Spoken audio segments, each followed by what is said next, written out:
Oke, kita akan segera masuk pada materi inti dari kegiatan ini, yaitu materi penyuluhan tentang anti korupsi secara dasar. Pengertian korupsi artinya adalah busuk, rusak, atau dalam bentuk kata kerja koruptor, yang berarti menggoyahkan, memutarbalik, dan menyogok.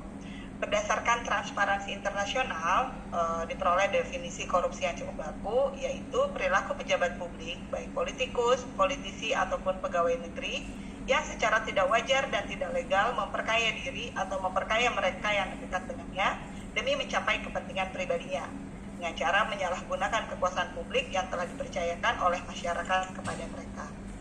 Banyak faktor dan teori penyebab korupsi. Berbagai tokoh juga sudah mendefinisikan, menurutkan beberapa teori, diantaranya adalah teori Ghosn.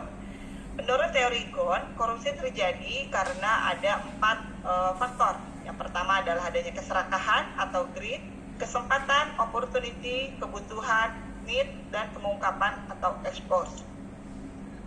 Berikutnya yaitu menurut Robert Klitgard yang menyatakan teori CDMA, Corruption, Directionary, Monopoly, and Accountability. Berdasarkan teori ini, Klitgard menyatakan bahwa korupsi terjadi karena tidak adanya akuntabilitas dari sebuah lembaga gitu ya. Kemudian teori lain disampaikan oleh Donald R. Creasy, yaitu Fraud Triangle Theory, yang menyatakan bahwa korupsi terjadi karena adanya kesempatan, motivasi, dan rasionalisasi. Kemudian hal-hal apa saja yang sudah yang bisa kita lakukan untuk mencegah terjadinya korupsi? Kita bisa memulai strategi dan rencana aksi kita melalui perbaikan sistem dibuat kan untuk memperbaiki agar meminimalisir terjadinya perilaku korupsi. Kemudian juga adanya kegiatan represif untuk upaya penindakan hukum untuk menyeret koruptor ke pengadilan yang diharapkan dapat membuat efek jerat terhadap pada koruptor itu. Kemudian juga berupa edukasi dan kampanye juga dilakukan sedini mungkin, baik pada tingkatan pelajar dan mahasiswa. Dengan edukasi dan kampanye ini diharapkan generasi penerus bangsa sudah lebih memahami dan dapat meminimalisir terjadinya perilaku korupsi.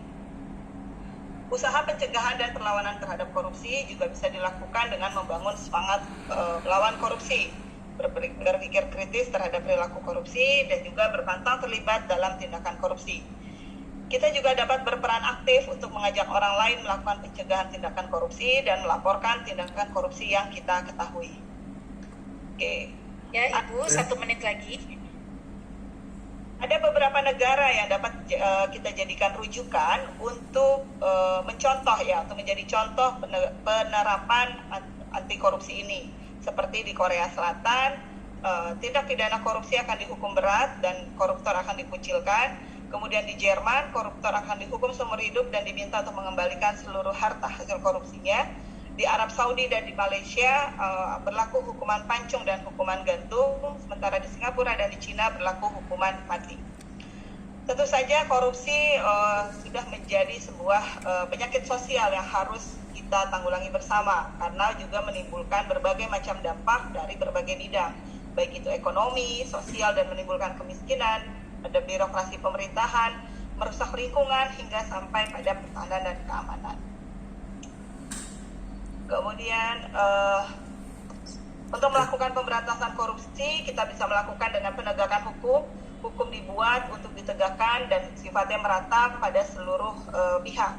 Menghilangkan pembudayaan korupsi, kemudian juga melakukan pendidikan anti korupsi sejak dini, karena ini juga berkaitan dengan pembentukan mentalitas manusia.